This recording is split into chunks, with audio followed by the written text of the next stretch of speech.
was to trick you. I told you.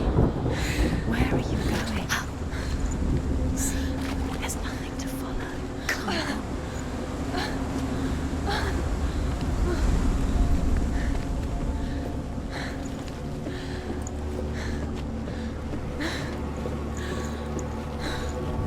Before she first met him, she was not in a good place. Just a teenager, but not like the others. Barely functioning, she rarely left the house. Her father's in-bell made sure of that. Only occasionally did she venture out on her own, collecting firewood and herbs. Errands out in the Orkney Plains. That was her world. Like this one. Barren and lonely.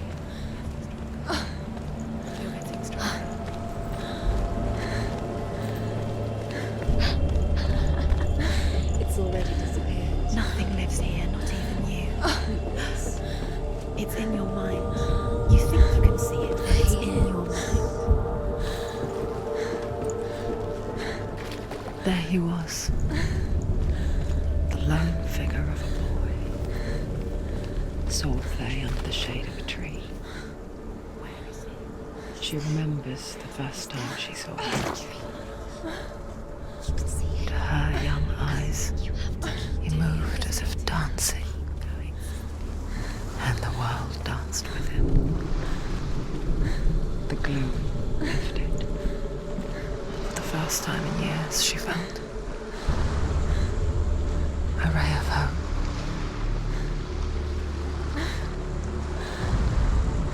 The Northmen tell of a great hero. His name is Sigmund. His father's hall was built around a great tree, and one day, Odin comes and thrusts a sword into the tree, a gift to whomever can release it.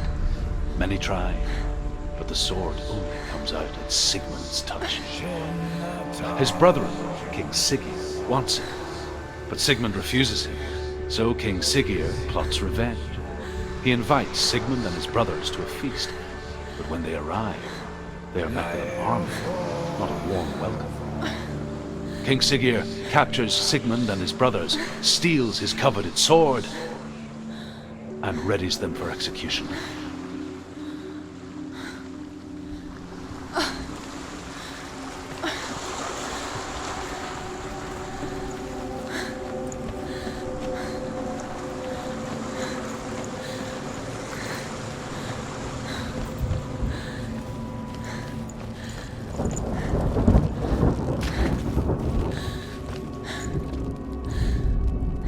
Death for Sigmund and his brothers seems certain.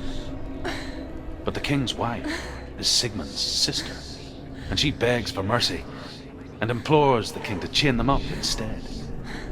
He agrees. Not for mercy, though, but because he plans an even more cruel and lingering death. Chained to a tree in the forest that night, a she-wolf comes and devours one of Sigmund's brothers. She returns, ravenous, night after night, until only Sigmund is left. The next day, Sigmund's sister sends a servant with honey to smear on Sigmund's face. But to what end? Well, that night, when the she-wolf appears again, you'll never guess what happens.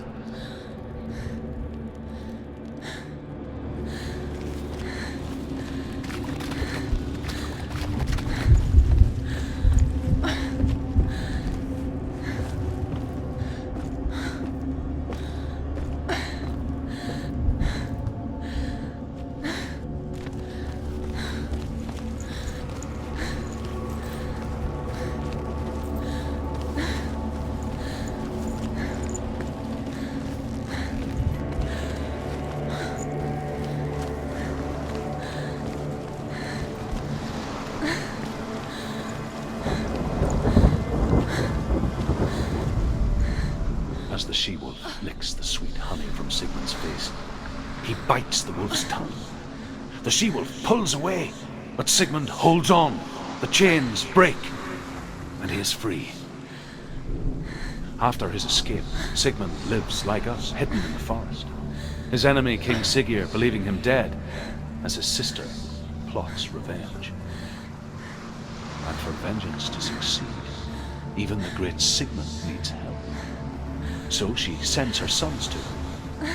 But their blood is weak and corrupted, and they're put to death by Sigmund. So his sister hatches a new plan, one that is cold of heart and pure of blood.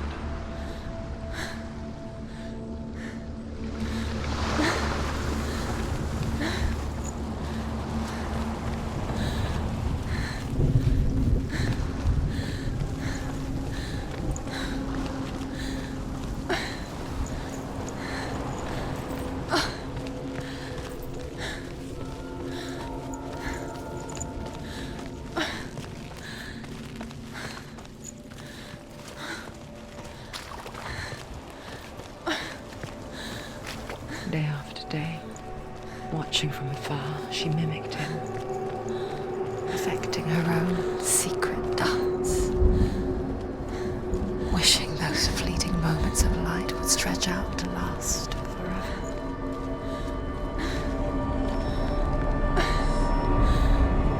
Sigmund's sister trades shapes with a sorceress, and in disguise, she lies with her own brother.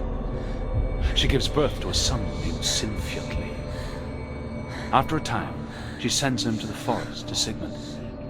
He tests the boy and finds him strong and fearless, and so they go to take their vengeance on King Siggeir. But luck is not on their side. They're captured, and Siggeir has them buried alive.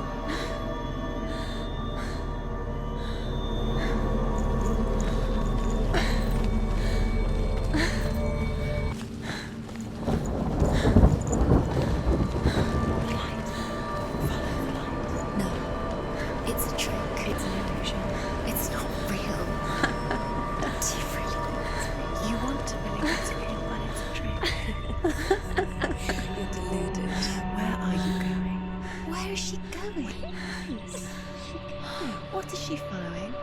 You can't even fight. It's just deception. How does he so effortlessly court the world in bliss? If only she could do the same. See the world through eyes anew and dance with it, just like he does.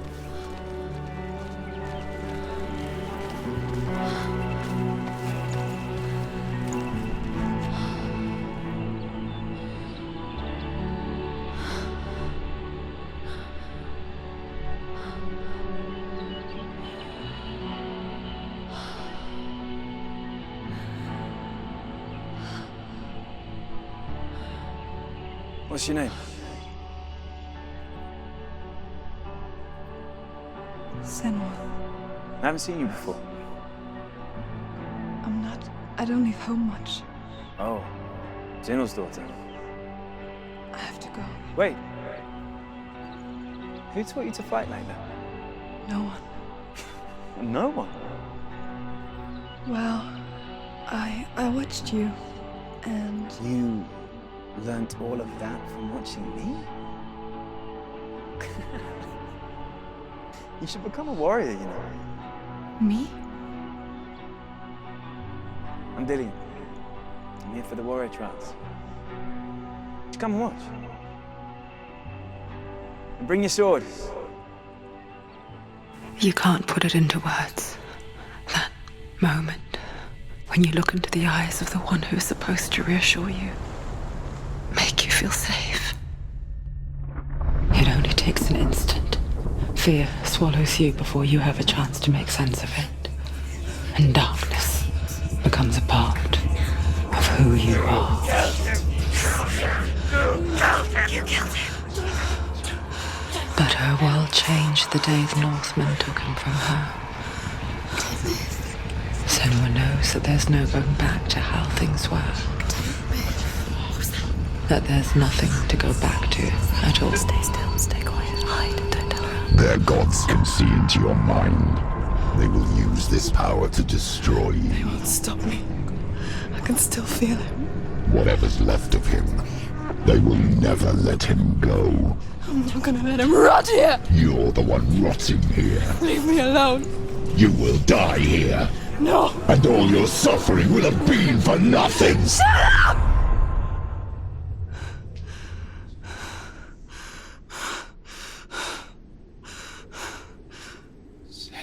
Dillian? Is that you?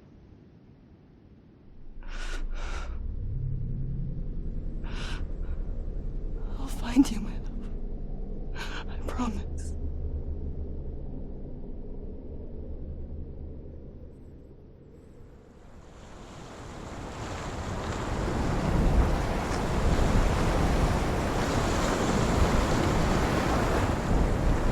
That tree.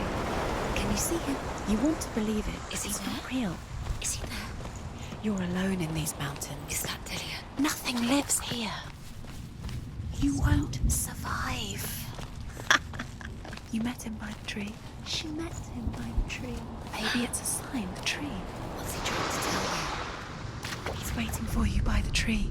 As Sigmund and Sinfjotli are being buried alive, Sigmund's sister throws an armful of straw into the grave mound. Hidden in the straw is Sigmund's sword, the gift of Odin. They cut their way out of the grave mound and set fire to Siggeir's hall. The king burns to death. Sigmund calls to his sister to come out so that she may live and be honored. She does come out, but only to tell him the truth. That she had slept with him, her brother, to beget a strong avenger. I am not fit to live, she says, and walks back into the fire. Strike vengeance from your heart, Senua, as there is always a heavy price to pay.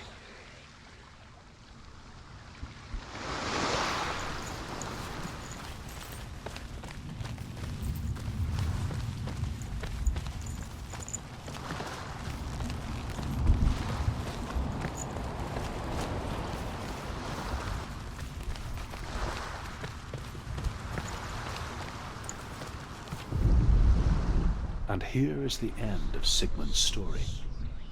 He was a fierce and great warrior who fought many battles. But one day, an old man came onto the battlefield. Although shadowed by a hood, Sigmund saw that he only had one eye. The man raised his spear, and Sigmund struck at it with his sword, but the sword shattered into pieces. Sigmund then knew that this was Odin, and thus that victory could not be his. He bowed his head and accepted his end.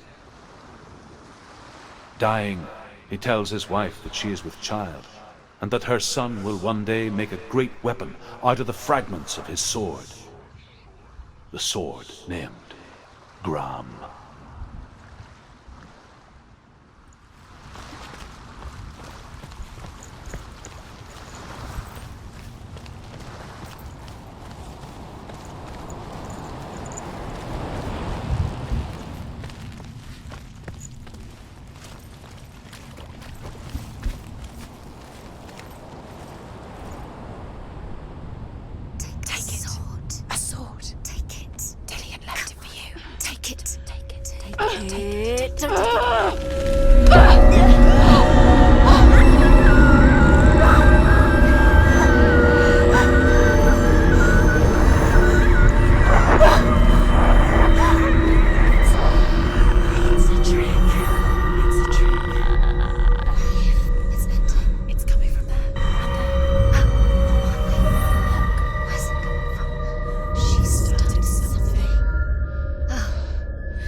Its name is Gram. It was forged by the god of all Northmen, Odin, and gifted to Sigmund, a great warrior. I need this sword. It's important. Can you help me? The sword appears whole, but it is an illusion. It shattered into shards long ago. It is said a great warrior can reforge Gram by answering the trials of Odin, one for each shard. the roots of the Tree of Death will take you to new lands where you will face the trials